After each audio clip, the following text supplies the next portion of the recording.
Okay, so we're gonna go for 2 exercises for the neck or the cervical spine. Okay, the first one is called the chin tuck, and the second one is called the nerve floss.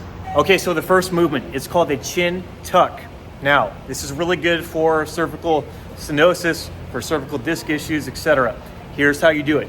Number 1, this is from a side view. So I'm looking straight ahead, okay? Now notice when I do the tuck, this is my normal posture. You want to keep the head back, normal posture. When I do the tuck, my chin is not going to jut way back, okay? Nor is it going to, you don't go like that. That is a wrong tuck. You want to do it straight back and up. Notice how subtle that was, okay? Straight back and up. It was as if someone's pulling my head by a string. So you want to go back and up, and the chin will naturally go down. If you want to better that, take your tongue, stick it up into the roof of the mouth. That will engage the neck muscles here, and you're going to go back and up, back and up, back and up, back and up. Not this, not this. Back and up, back and up, back and up. I would do 3 sets of 20 every single day. The second neck exercise is a nerve floss, okay? So I'm here, right? And I'm gonna take your hand and you're gonna pretend like you're serving a platter here, okay? The arm stretches out, all the nerves of the brachial plexus is coming up, it's being stretched. This area is being stretched out, okay? So the arm goes out and you're reaching. Then the opposite ear is going to the shoulder. So my opposite ear is going to the shoulder and I'll feel the stretch increase more. And then I'll bring everything back together. See how my head and my hand go opposite? Back together. Here, back together. That's called the nerve floss. You can do it the other side, right? So here, here, serving the platter, opposite ear to opposite shoulder. Here, here, right? I will do 3 sets of 15 reps on each side. Nerve floss, do it slowly. Do it slowly. Okay, so now we're gonna go over exercises for the shoulder, right? 3 groups in particular. Number 1, the external and the internal rotator cuff movements. Number 2, the sword draw. And number 3, the wall walks, both frontal and both abduction, adduction side movements. So for this one, you're gonna need a band. So get an exercise band, attach it to the wall of some kind, right? Just make sure the band is attached to the wall. The first is called the rotator cuff group here. The first is the internal rotator cuff. So you're gonna keep your shoulder back, you wanna tighten your abs, and you wanna keep your elbow in tight, okay? And here is called the internal rotator cuff. Internal rotator cuff. Notice how my arm is rotating internally. That's strengthening the muscles of the deep rotator cuff. The second is an external movement. So now I'm going out, I'm going out, I'm going out, I'm going out. That's called the external rotator cuff. The other movement is called a sword draw. It's here, you go up all the way through. Sword draw. Arms touch down here, you go all the way through. Sword draw here, all the way through. Okay, again, same principle. You want the shoulder to be back, you want the core tight. Arm back all the way through. Do the other side. Okay, you want to do 3 sets of 10 every single day. Now you have the wall walk. Okay, so the first wall walk is going to be your body is straight ahead. I'm straight ahead, I'm looking at the wall. Okay, same principle. Shoulders back, core tight, arm walks up the wall. Really good for frozen shoulder, right? You want to be slow, steady. Then that's the first. Okay, so every day you should get a little higher. You can make marks on the wall, so that one day you're here, and then the next day you get past her, and then you're here, and then 3 days later you're up here. Before you know it, you got your full range of motion back. So that's a frontal. Then you had to have a side wall walk where you're facing this way and the wall is here. It's the same principle. You're on the side and you go up from a side abduction motion. That's a side wall walk. Okay? That's a side wall walk. You're crawling side. You're not facing it directly. You're going side wall walk all the way up. Got it? That's a side wall walk.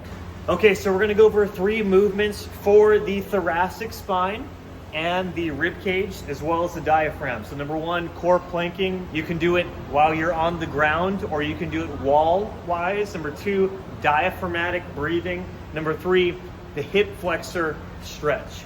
I want to take the time to go over a standing core activation.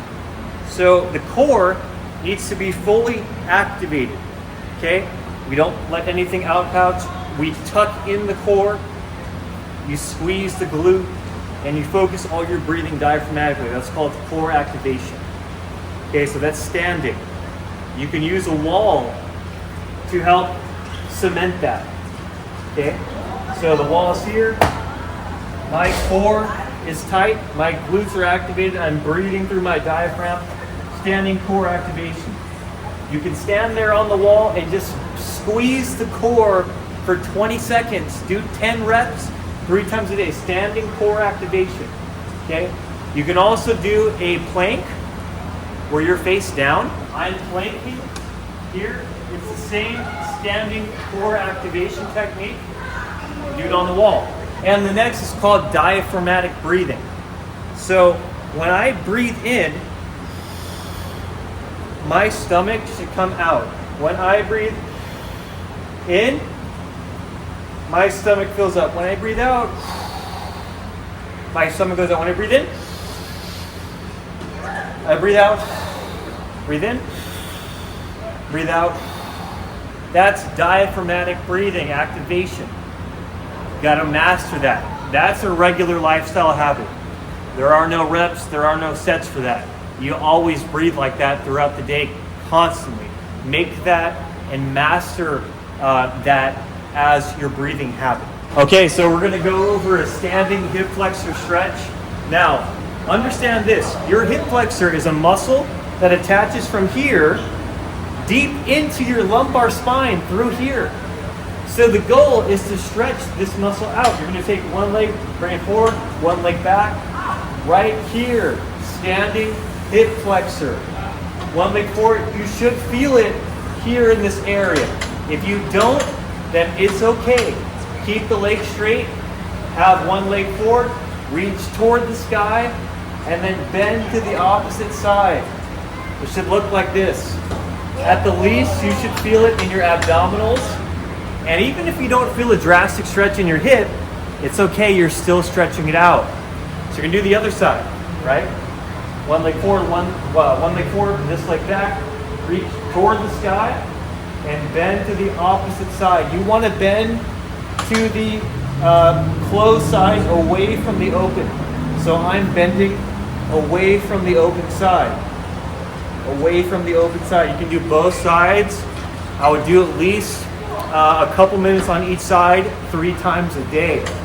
Next is a sideline quadricep stretch. So you're here, your quadriceps, you're taking it and you're reaching back. You're pulling back the quad. See that? Sideline quadricep. You're going to do the other side. You're going to reach here and you're going to pull back. That's a sideline quadricep stretch. Sideline quadriceps stretch. So we're going to go over 2 movements for the lumbar spine. Okay, number 1, single leg eccentric squat, and number 2, the supported sumo wall squat. Now, here's a very important stretch here. Okay, this is called a single leg eccentric squat. It's really good for sciatica. You just got to do it slow and do not push through the pain. Okay. If you feel discomfort or soreness or tension, that's okay. You can do that, push through that. But if you feel worsening of a sharp nerve pain, back off a bit, and then the next day go deeper, and the next day go deeper, okay? Standing eccentric lunge. So you're here, okay? My legs forward, my legs back, and I'm just going straight up and down. On the way down, I want to go slow so that I feel the burn in my glutes. Here, I feel the burn, slow. And then you can come up, but the real key is not on the way up, on the way down. You want to go slow on the way down. You should feel the burn in the glute on the way down like this, okay? So I'm here, or rather I'm here, okay? I'm going slow on the way down. I should feel it here, okay? Here. So I come back up. I go slow on the way down. That is the eccentric lunge. It's a slow burning lunge, just like that. Here, okay? So I should feel it here, here. Eccentric, you want to feel it slow on the way down. The second one you got to know is a wall sumo squat. So we're on the wall for this. You use the wall as your stabilization. When you squat, I don't want the toes in and not necessarily straight ahead. You want it out a little bit. A little more than shoulder width apart, okay? And when you squat, pretend like there are strings pulling your knees apart. Your feet are screwed into the ground. You squat out like that. That's a standing sumo squat, okay? So notice how my spine is neutral, neutral, and my knees are being pulled out, okay? My knees are being pulled out. What I'm not doing is I'm not bending over or I'm not knocking in. You don't want to put out the pressure on the knees. You want to stay back, stay neutral, and squat down, okay? You can use the wall. So I use the wall, same principle, feet out, squat, down, and come up, squat, down, and come up. I'm using the wall to help guide me down. Using the wall to help guide me down. That is a sumo squat, wall squat. Okay, so we're gonna go over 3 movements for the lower legs. Okay, this includes the knees, the shins, the feet as well. So number 1, foot raise. We're gonna talk about that. Number 2, heel slides. And number 3, we're gonna do bike or elliptical, okay? Okay, so this one is called a standing foot raise. So you're gonna lean against the wall, just like that. And this is for your frontal knees. It activates the anterior tibialis, the peroneals, and the tendons of the knee as well. Okay, so you're back here and you pull the feet back like that and you hold it. You should see your shin, your quad all activate here, okay? Here, here, here.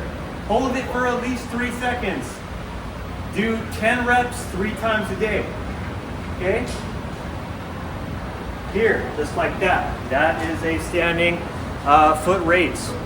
Now you have heel slides. You can get a piece of paper or a heel slider, plastic, right? Or just do it on the ground with your sock, okay? You sit on the chair, you take your heel, and you slide the foot forward and bring it back. Slide.